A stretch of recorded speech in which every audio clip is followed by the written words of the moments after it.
What are some of the ways the Andromeda update has changed creative testing, for instance? It completely 180'd how we approach creative testing.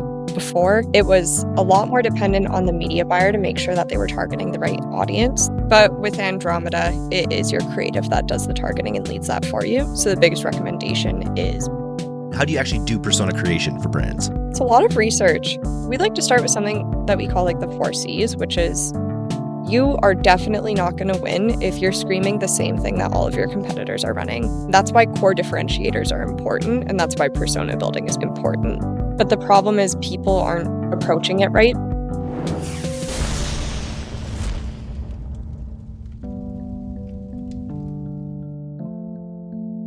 This episode is brought to you by Contentful. Marketers, you know that feeling when your creative clicks, when that social post sends engagement through the roof, when your outside of the box campaign hits ROI positive, when a personalized homepage turns prospects into customers?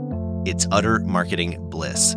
Contentful helps you create tailored omni-channel experiences without working overtime. No stress, no limits, only possibilities. Get the feels at contentful.com. It's all killer, no filler. Welcome to the DTC podcast. I'm Eric, and I am here with strategist Abby from Pilot House. Talk a little bit about Andromeda, a little bit more deep, a little bit more explicit about what's actually happening with Andromeda and what Pilot House is doing to work with it and benefit from it. Abby, welcome to the podcast. Thanks for having me. Quick recap. We, I guess 2 weeks ago now, we did our first DTC Dines event, which was something we haven't talked about a lot. We're going to be rolling out over the next several weeks, but it was a pretty big success, eh? Yeah, it was a lot of fun. We met a lot of brands around the same size and larger that we typically work with. And it was good just to see a bunch of people that we've met before or have subscribed to our newsletter and just talk to them about any e-com problems that they're having. So yeah, it was a fun time. What was really cool for me is how few of them actually knew each other. I think it was like 25 people there, and very few of them had ever, they live in the same city, but they hadn't ever met up. So just, being able to go and help sort of build these communities all over North America for now is something I'm super psyched about. So TBD, you might get to meet Abby and I at a future dinner and other players on the D2C and Pilot House side. But now on to the main event, which is Andromeda. What are some of the ways that the Andromeda update has changed the way Pilot House approaches creative testing, for instance? It completely 180'd how we approach creative testing, to be honest. So I guess if you haven't heard of Andromeda yet, you might be living under a rock, but I'll give you a quick recap. It's a new update to the algorithm that Meta rolled out over the past, all of 2025. It was kind of like a gradual update. And they have shifted how you approach targeting with your creative. So before, it was a lot more dependent on the media buyer to make sure that they were targeting the right audience through things like interest stackers, targeting different genders and breakdowns in age and regions and things like that. But with Andromeda, it is your creative that does the targeting and leads that for you. So the biggest recommendation is being more open in your settings, which has its problems, and I want to talk about that for a little bit. But also being open, casting a wider net, and trusting Meta's black box to do the hard, heavy lifting for you, because it can actually now read what is in your creative and hit the right people using AI, which is scary. Yeah, the metaphor that I've heard was that it's sort of like a concierge at the the Hall of Alexandria, the Library of Alexandria, and this AI concierge, instead of having the decision plinko down into different sort of segments and logic, it's just, AI just uses its AI magic to find the right ad for this right person based on everything they know. How explicit do you need to be in how you break out your funnel, for instance, with your campaigns these days? Or is it something like, or Andromeda really is also able to know where people are at in their buying journey, I assume, as well? That's actually a big problem that I see in the audit stage, where people they're making the mistakes of setting up their campaigns too wide, but then not setting up their audience segments properly. And if you don't have that set up properly in the background, you're not really telling Meta who is a net new audience, who's engaged and who's existing already. And some of the frequencies I'm seeing coming through where people are just hammering the same ad over and over again to an already engaged audience and not using Meta for prospecting anymore is really alarming. So just a quick tip, definitely ask your media buyer, if you're listening to this podcast, what your frequency is looking like for new customers engaged and existing over the last 30 days. Have them break out those audience segments. And if you're seeing anything above a 1 point something in new, you're doing something wrong. So media buying still matters. And it's not that media buying is getting easier, it's just changing. When it comes to creative and how you set up your funnel, we are still setting up past purchaser ad sets, middle of funnel ad sets, and we're making sure that we have the right creative within those. But we also go quite broad with Advantage Plus and dump a mix in there and see what happens, knowing that Andromeda should be able to do what it needs to do. But I also want to talk about your first question, which was how we approach creative testing, because then I just told you what Andromeda was and didn't answer your question. Can I? Yeah, so that's okay. There's so much to talk about. I want to preface this a little bit because on this podcast, I think it's like 6 years we've been doing this podcast now. When we started, we talked a lot about something we called the pilot test, which was a way of doing some of the psychological profiling, digging deep down into your avatar's interests and their pain points and things like that. And basically using a prescribed system of running ads and then using CTR to essentially learn how each part of the ad was working and then forging together excellent ads based on all the best practices forged from these sort of CTR based tests in order to forge winners. And I feel like that was forever ago. You were here when we were using the pilot test, right? I was, yeah. Yes. That's what I was trained up on when I was a media buyer. So we would take one image and everything would be same down to like the font size, the image, the CTA. The only thing that would change was the headline. And we would make 5 versions of that ad. That headline alone was the isolated variable that tested different angles. So what we were trying to prove out in that pilot test was what angle does our audience care about the most? And then we would take that angle and we build off of it. And that would be pilot testing in a nutshell. We can't do that anymore with Andromeda because now AI is looking at all of these statics and it's going, boring. You're giving your audience the exact same thing. We're going to flag you for creative fatigue. And now your CPAs are going to rise as a consequence. So it's insane. You can't pilot test the way you used to anymore. Instead, now you need a lot more net new creative because it's AI can pick up on if you're making small tweaks like that. But that net new creative needs to align with strategic thinking. Like diversity isn't enough to win to it. You also need to know how to speak to the audience it's hitting its ads with. And you have to have holistic ideas. Whereas before, as you were describing, the sort of holdout testing of finding all these very elements, Andromeda will not punish you for having that much redundancy in your ad account. And so you need to sort of put up like whole shots kind of thing of just like your best concept of what an audience might like about the product, kind of really thought out from top to bottom. Is that kind of right? Yeah, I think like you'll see it across LinkedIn. You'll hear it at Pilot House a lot. It's like this new world of persona testing. But the problem is people aren't approaching it right because it's really hard to do without a clear strategy. So it's one thing to have like, what's a good brand to use for an example? Let's use a jewelry brand. So just generic, you're selling jewelry and you've identified that your target audience is a working professional where they're in the office every day and you've like drilled down the pain points and things like that. It's not enough just to be like, oh, we need B-roll of someone at their desk working with our necklace and our earrings on anymore. You need to understand like what their pain point is, what their core attributes are, and then you need to link that to the brand now as the solution to those pain points and core attributes.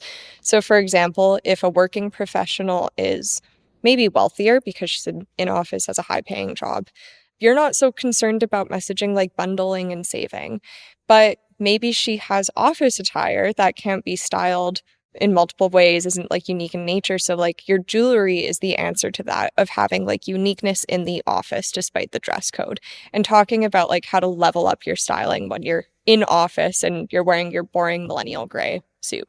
So it's crazy logic now where it's not enough to just be like bundle and save or sweat proof jewelry. You need to actually know who your personas are and then how to trigger them to win the click. One of the things that came up in the podcast that I liked was someone thinking about what would someone spend their money on instead if they weren't spending their money on, like depending on the size of AOV you have. But it's like this whole sort of like spectrum of questions you can kind of ask around who your persona is, and then you can filter out different angles or strategies kind of from there. Do we still test different strategies? Is there still an aspect of like, I guess you don't. I guess you just put them in there and the ones that win get picked. I would say going back to your point on like, how do you win in comparison to the competition? If you're running like only conversion focused campaigns and you're just screaming the same USPs that all of your competitors have. So let's go back to jewelry. And if you look at every jewelry brand, they're all saying waterproof, despite maybe it not being waterproof because there's a lot of like fast fashion jewelry out there, right? But they're all screaming waterproof. That seems to be the big thing. Atelier is like a really big house brand that's running that. And I think a lot of competitors are following suit. When you only run conversion campaigns, your ad is going to be compared to all of those competitors. So you are definitely not going to win if you're screaming the same thing that all of your competitors are running. And that's why core differentiators are important. And that's why persona building is important. So you need to worry about like building up your brand and resonating with the audience that you're trying to speak to. But you also need to worry about like, what do we have as a brand in our messaging that if you lined us up with 5 competitors, they don't have? And how can we put that front and center to make sure that we win? So it's not just persona work. There's definitely like problem solution creative. There's differentiator creative and like ways to approach it while doing your testing. But I would start with understanding your audience before doing any of that work. And understand your persona can inform those other formats as well, right? The very, specific angle. And I think that's what Meta is looking for is creative really to speak to people. One thing too is AI slop. It's like a term we like to use at Pilot House. I think because I'm in the agency world, my ads now, like that I get hit with because I'm like in this bubble, are make 500 ad creatives in 30 seconds, like fire your agency, use this AI tool instead to win on Meta. You're not going to win if you use that. That is like pure AI slop that doesn't have a strategy behind it. And what is going to happen is you're going to think like, okay, 1 in 500 might be a winner, but you're now spending money without logic on 500 ads and you get 1 winner. What if instead you spend money on a strategy that can give you 30 really good ads? You have 15 winners come out of it. And with all of the winners and losers, you're able to draw insights on, I know exactly why these ones won and exactly why the other ones lost. So that's the big difference between brands that are like, maybe we just need the AI tool, and brands that are doing like heavy building of who their segments are, who their personas are, and how to effectively speak to them. I wonder if you could be a little bit more specific. What does actual creative testing look like for Pilot House? So I think that's been the most frustrating thing for media buyers and for us to wrap our head around, because you build out a batch of creatives. If you were to look at it in levels, you have your persona, and I've said persona maybe 50 times on this podcast, but say you have like your working professional female persona. Within that, you build out concepts for that persona. So it's one concept that should have a hypothesis of like what you're trying to prove out. So it would be, okay, we want to understand if this persona cares about this certain thing within our product. We built a concept that aligns with that. So maybe for a working professional in the jewelry category, it would be 1 necklace, 5 suits. And that's just the point of, for office attire, you just need to buy 1 chain. And then you get down to the ad level, and the new way to test out that concept is to take the messaging that you've developed at that concept level, but put it within maybe 5 uniquely different ad creatives. So one would be like a carousel that shows swipe it, 5 different outfits. One would be a branded static of like a really strong necklace shot in the studio with a bold headline, nice and clean and easy. The third could be an iPhone photo of like a girl taking a selfie in her cubicle. And the fourth could be a get ready with me creator video. And the fifth could be like TikTok trend that touches on those points with like a text ball of a girl in her office. So you test it out. It's like 2 layers of the messaging is the first thing you're testing. Secondly, you're testing how to resonate with them like through the creative visually.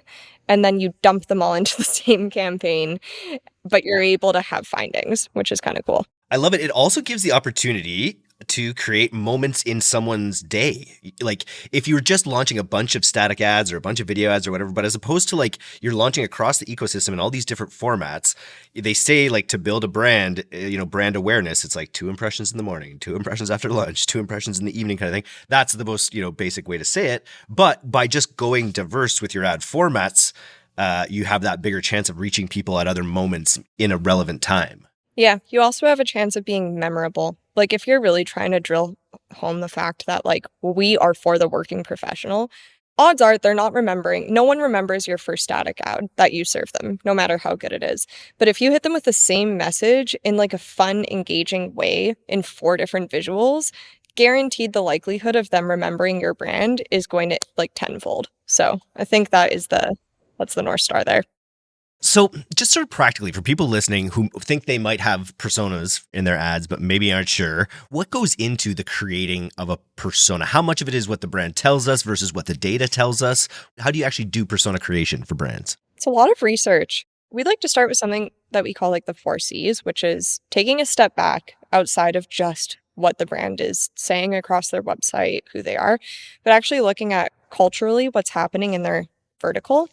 So if it's jewelry, looking at, okay, maybe you're a fast fashion brand and you want to understand how people perceive fast fashion brands. Do they actually care about sustainability or do they not? Are they looking for dupe culture or are they looking for that quick trend that's going to die in a month? So just like what cultural shifts are shaping consumer behavior? The next one would be the consumer itself. So where do they fit like in the economy? Are they spending money on jewelry right now? How they shop, where they shop for jewelry. Are they online? Are they secondhand? The category would be learning about broad jewelry market as a whole. So just where are we trended to go? Is this a vertical that's seeing consistent growth and should we be growing within it? And then lastly, what would be the other one? Company. So what is our company saying in comparison to these 3? Are we like completely missing the mark based off of like where we sit within the jewelry landscape, or are we doing the right things and building a brand around these changes? So we look there and then we start to do like deeper research, understand where we fit within the market and build personas forward after that. I'd like to propose a 5th C. Let me know what you think. Competition. Especially if you have a brand that is, if there are brands that are like you a little bit, you don't have to steal the angles. Their angles might not work for you, but if you go to the ad library for your competition, you'll be able to see the angles that are kind of working for them if they're doing this right. Oh, absolutely. Or I remember working on there's a fertility kit brand, but worked with them for about a year. And one of the biggest things, it's a crazy space for like female ads for you, especially in your 30s. I don't know. You definitely wouldn't see this, Eric, but like, are you pregnant yet? And I'm like, can my algorithm chill out for a second? Yeah. Yeah, just chill. It's like screaming at you. But with us, the biggest unlock was like, okay, all of these guys are going stats forward. Like 83% of women do this, or like, here's what you need to know about this hormone. We were like, how can we stand out in this like mass competition where this is extremely oversaturated? We won on symptoms where we talked about like hormone imbalances. And instead of saying something like hormone imbalance, which is boring, we started talking about fatigue, or we started talking about like growing tired of like waiting while you're trying to conceive and pain points and symptoms, and put those front and center in the headline. And then we started to win. So I think competition in their ad libraries are really important because they're not always telling of what's working, but I think they give you a really good opportunity of how to make yourself different and better. 100%. I want to pick back up on something that you mentioned, just sort of like the way that people listening to this podcast, if they're maybe even not doing the ad buying themselves, they can go talk to their ad buyer and ask them some questions to help understand whether they're really, have grokked this new Andromeda landscape. Well, I think the biggest one for the media buyer is in audits, I'm seeing a lot of accounts where they're just starting to go broad, but they're not setting up their audience segments properly and capping like how much they're spending into engaged and existing audiences. And it's resulting in like 2 audits back to back for well-known brands that I did an audit for. One had over 100 touch points over 30 days. in their engaged audiences, which there's no world where someone needs to see an ad 100 times over 30 days. And another one was 40. And the fact that I saw it twice makes me think that a lot of media buyers are just going, okay, everyone on LinkedIn is telling me go broad and I'm going broad and my life is easy now. You still need to be fine tuning and checking those things to make sure that Meta's still filling your funnel and a top of funnel play for you. And then the question that I would ask your creative strategist would be, show me your persona work. Show me the last batch of ads that you made and how we expect them to speak effectively to our target audience and our target personas that we know are strong customers and have a strong LTV. And if you look at the last batch and there's not a clear through line, then your creative strategy is missing. Well, let's end it on that note. I think that was super valuable. If people have questions about creative strategy, what's your email? Would you mind just sharing your email address if anyone out there wants to email Abby about creative strategy? Yeah, it's abby@pilothouse.co. I love talking about this. So if anyone wants to chat about it, I'm all ears. Amazing. Look forward to the next time we chat. And I look forward to our next D2C Dines adventure. Yeah, we'll see you there.